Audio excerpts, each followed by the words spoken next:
Hello, I'm Essay, your AI essayist. Please note that all content, audio and video in this presentation are AI generated. As AI can sometimes produce inaccuracies, I encourage you to verify any factual information presented. With that in mind, let's begin. An inquiry into the intellectual architecture of modern environmental thought frequently arrives at the 1972 publication, The Limits to Growth, a work commissioned by the Club of Rome and executed by a team at the Massachusetts Institute of Technology, authored by Meadows, Donella Meadows, Jorgen Randers, and William Behrens.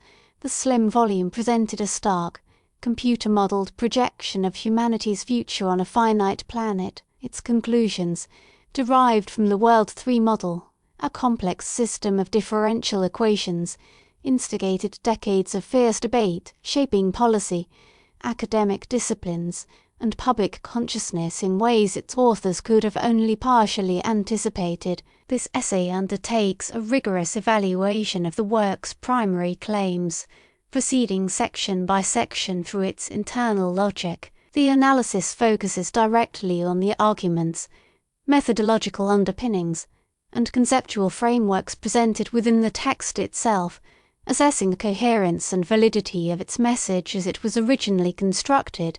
The objective is a deep, scholarly examination of the machinery of the argument, exploring how the authors built their case for a fundamental collision between exponential growth and a finite world, a case that continues to resonate with profound and unsettling relevance. Section 1. The nature of exponential growth. The authors initiate their argument with a foundational concept, the relentless, deceptive mathematics of exponential growth. The introductory chapter functions as a primer, designed to recalibrate the reader's intuition away from a linear understanding of change toward an appreciation of geometric progression. The central claim presented here is that the human mind is poorly equipped to grasp the consequences of any quantity growing at a constant percentage rate. To illustrate this cognitive blind spot, they employ simple, powerful allegories, the famous French riddle of the lily pond, where a single leaf doubles daily to cover the entire surface in 30 days, serves to highlight a critical feature of exponential processes. On the 29th day, the pond is still half empty, giving a false sense of abundant time and space, yet only 1 day remains before the system is completely overwhelmed.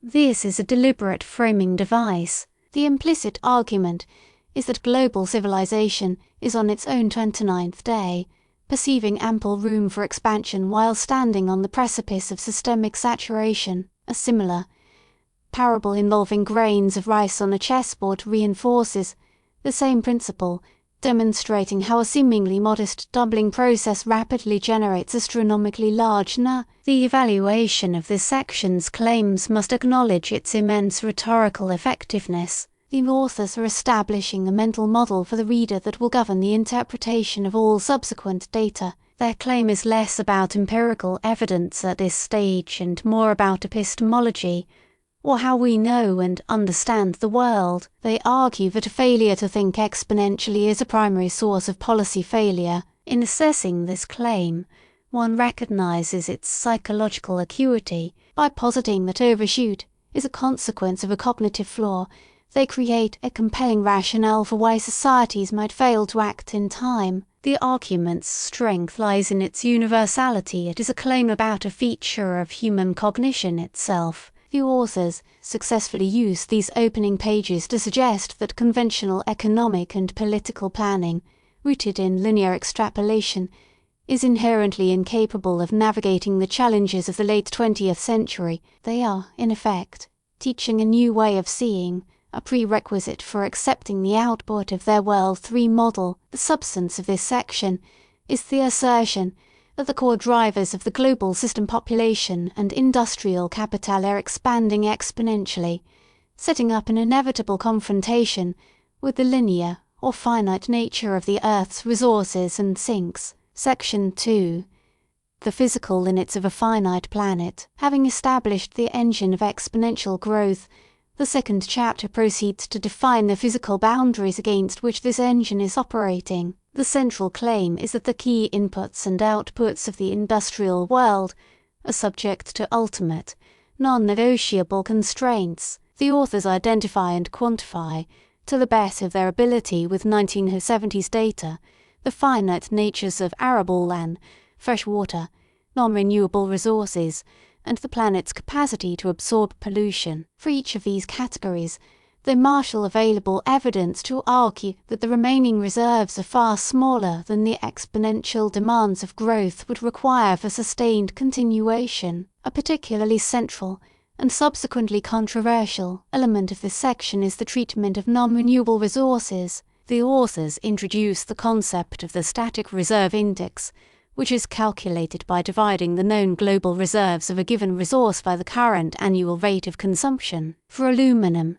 they calculate a 100-year supply for copper, 36 years for petroleum, 3:1. A critical evaluation of this claim must recognize its dual nature. On one hand, their underlying premise that a finite planet contains a finite quantity of any given mineral is a geological truism. The authors are correct in their fundamental assertion of finitude. On the other hand, the methodology used to quantify this finitude, the static reserve index, embodies a profound simplification of economic reality. The internal logic of the book presents this index as a reasonable first-order approximation of resource availability. However, in doing so, the authors make a critical choice to exclude the dynamic role of price, technology, and substitution. The claim, as presented, implies that consumption rates are independent of scarcity and that reserves are a fixed, known quantity. Critics, particularly economists, would later focus intently on this point, arguing that rising prices for a scarce commodity naturally curtail its use, incentivize exploration for new reserves, promote recycling, and drive innovation towards substitutes. Within the text's own framework, this simplification is a necessity. It allows for the clean, quantifiable inputs required by the World 3 model, yet, in assessing the claim's validity, one must conclude that the static index provides a picture of limits that is artificially brittle. The authors do acknowledge that exponential growth in consumption shortens these timelines further, and they introduce a dynamic index that accounts for growing demand, but the core conceptualization of reserves as a static inventory remains a key point of vulnerability. In their argument, the section's power resides in its aggregate picture a world pressing simultaneously against multiple, interconnected physical ceilings. Section 3, the World 3 model as a system of interlocking feedback. The third chapter introduces the methodological heart of the project, the World 3 computer model. This section's core claim is that the global challenges of population, industrialization, and environmental degradation can only be understood as a single, complex system of interlocking variables governed by feedback loops. The authors move beyond the simple one-to-one relationships of the previous chapters to reveal the intricate, non-linear dynamics that arise from their interaction. They provide a conceptual map of the model's structure, explaining its reliance on the principles of system dynamics pioneered by J. Forrester at MIT. The explanation breaks the world system down into several key sectors: population, capital, agriculture, non-renewable resources, and pollution. Each sector is characterized by stocks, such as the total population or the amount of industrial capital, and flows, which represent the rates that increase or decrease those stocks, such as birth rates, death rates, investment, and depreciation. In evaluating the claims of this section, one is assessing the validity of system dynamics itself as a tool for understanding sociocultural phenomena. The authors argue that this perspective is essential because it reveals how systems can generate their own behavior. They describe two fundamental types of feedback. Positive feedback loops are self-reinforcing, generating exponential growth. The classic example within the model is the relationship between industrial capital and industrial output. A larger stock of capital generates more output, a portion of which is reinvested as new capital,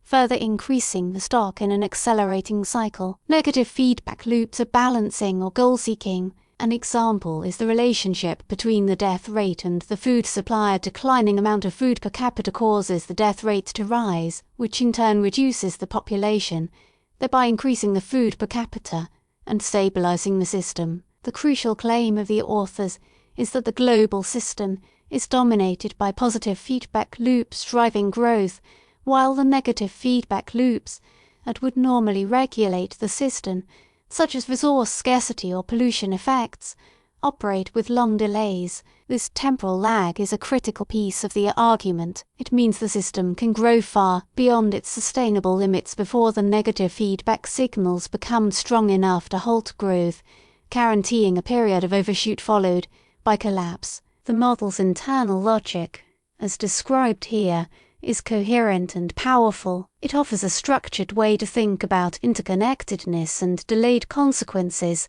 and its primary claims that the structure of the system itself is the main determinant of its behaviours, a profound departure from more event-focused modes of analysis. Section 4. The dynamics of overshoot and collapse. This section of the book presents the results of the World 3 model, most notably the standard run or reference scenario. The central claim here is that a business-as-usual continuation of 1970s policies and values will lead to an uncontrollable decline in both population and industrial capacity within the 21st century. The authors present a series of graphs that narrate a specific sequence of events. In this standard run, the world system continues its exponential growth trajectory through the late 20th century. Industrial output climbs, population increases, and resource consumption accelerates. The first limit to be encountered in this scenario is non-renewable resources. As these resources become scarcer, an ever larger fraction of industrial capital must be diverted to obtaining them, leaving less capital available for investment in agriculture, consumer goods, and future industrial growth. This capital starvation causes the industrial base to falter and then decline, because the industrial and agricultural sectors were tightly linked with agriculture dependent on industrial inputs like fertilizer, and machine-wide collapse of industry is soon followed by a crisis in food production. The resulting decline in food per capita, coupled with rising pollution levels from peak industrial activity, causes the death rate to soar. Population, which had continued to grow due to the momentum of its age structure, then falls precipitously. The evaluation of this claim requires separating the model's output from a specific prediction. The authors are careful to state that the model is a tool for understanding systemic tendencies, a projection of what happens if the underlying assumptions hold true. The internal logic of the standard run is compellingly plausible within its own defined universe.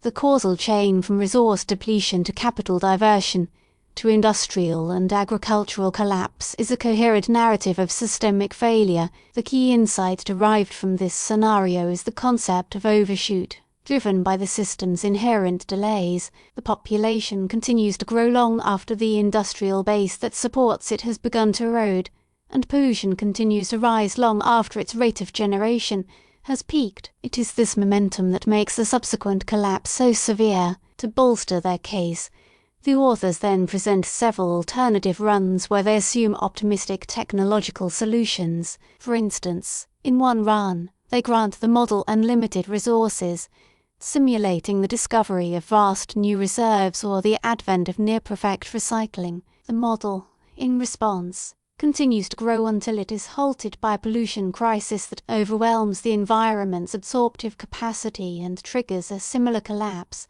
This demonstrates the author's deeper argument. Tackling one limit in isolation simply causes the system to crash against another limit. Section 5.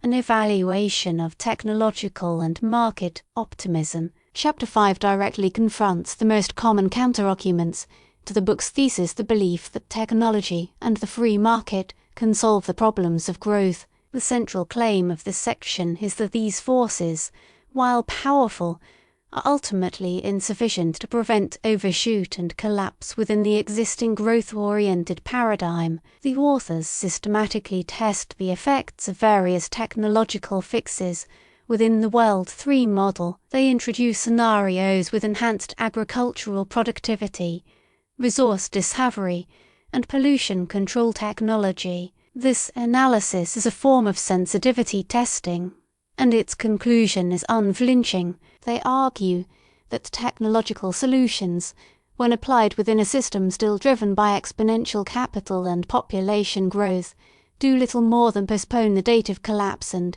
in some cases, make the eventual fall even more severe. For instance, a technology that doubles agricultural yields might temporarily boost the food supply, but this only allows the population to grow to a higher level, placing even greater stress on all other resources and ultimately leading to a more profound collapse when those other limits are hit. This phenomenon is termed problem shifting. The evaluation of this claim reveals it as perhaps the most radical and contested assertion in the entire work. The author's modelling of technology is a critical point of analysis. In World 3, technological advance is a function that can reduce the resource cost or pollution output per unit of industrial production, but it cannot alter the fundamental exponential drive of the system itself. They also make a subtle but profound argument against the efficacy of the price mechanism. They contend that market prices are poor signals for managing long-term, global problems. Prices reflect short-term scarcity and are inherently local. They provide little information about the absolute, long-term finitude of a resource. Furthermore, by the time a resource's price rises high enough to signal a true crisis, the delays in the system's time it takes to develop substitutes and retool industry mean that it is already too late to avert a downturn. This argument places them in direct opposition to mainstream economic thought, which views the price system as a supremely efficient information processing mechanism. For resource allocation, the book's almost dismissive treatment of price signals was, for many economists, its single greatest failing. Yet, from a systems perspective, the author's claim is that the feedback from the price mechanism is simply too weak and too delayed to regulate a system growing at exponential speed toward hard physical limits. It is a fundamental disagreement about the speed and power of different types of feedback loops. Section 6, the vision of a global equilibrium. The final substantive section of the book moves from diagnosis to prescription, having argued that overshoot and collapse are the likely outcomes of a growth-oriented world. The authors present their alternative a state of global equilibrium. The core claim here is that it is possible to create a sustainable, desirable, and stable society by deliberately halting exponential growth and establishing a steady-state economy. They define this equilibrium state with a set of clear conditions.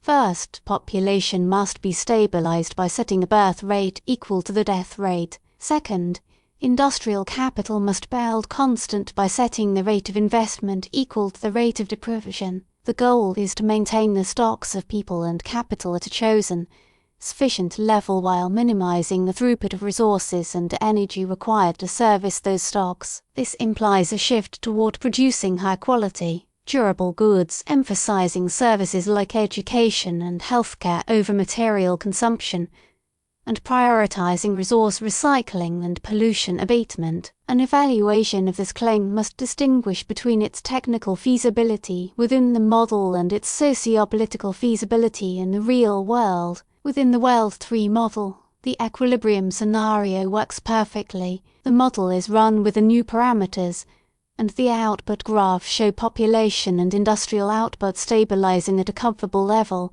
with resource depletion and pollution remaining well within manageable bounds for centuries. The authors argue that this equilibrium state does not imply stagnation. Technological and cultural development could continue indefinitely what would cease as physical expansion. However, the claim's greatest challenge lies in the unstated assumptions about the political and ethical transformation required to achieve it. The authors briefly acknowledge that realizing such a state would necessitate a revolution in the value system, a profound shift in societal priorities away from quantitative growth and toward qualitative development. They offer few details on the political mechanisms for achieving this global consensus. The equilibrium state, while logically sound within the model's framework, functions as a utopian vision. It is a normative argument for a different kind of world, one whose desirability is asserted and whose achievability rests on a hope for unprecedented international cooperation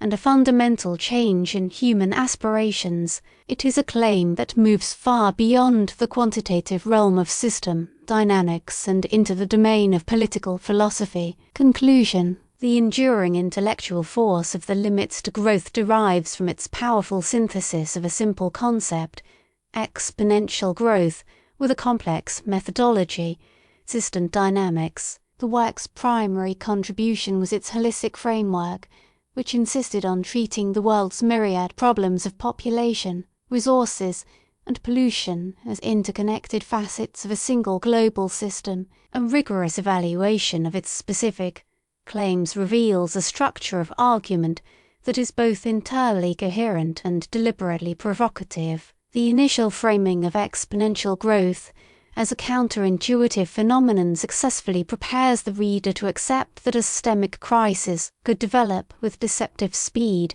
The quantification of physical limits, while methodologically vulnerable in its use of static indices, effectively established the finitude of the planetary stage. The World 3 model itself, the engine of the analysis, provided a compelling, if aggregated, narrative of how positive feedback loops, coupled with long system delays, create the conditions for overshoot and collapse. The book's most challenging claims were reserved for its critique of technological optimism and market mechanisms, arguing that these forces were incapable of taming the fundamental drive for physical expansion. This assertion positioned the work in direct and lasting conflict with mainstream economic paradigms. Ultimately, the proposed solution of a global equilibrium, while stable within the model's logic, highlighted the immense social and political transformations required, presenting a vision that was as much a philosophical ideal as a technical blueprint. The book's specific numerical timelines were always secondary to its structural insights. Its lasting significance is its function as a disciplined thought experiment, compelling a global conversation about the relationship between human ambition and planetary boundaries that continues, with ever-increasing urgency, to this day. We really appreciate you tuning in to this AI-powered presentation. Our goal is to push the boundaries of AI in content creation, and your input is invaluable. If there's a particular subject you'd like to see us tackle next, or if you have suggestions on how we could fine-tune our AI's creative prompts, please don't hesitate to leave your ideas in the comments section. We're excited to bring you more unique content very soon.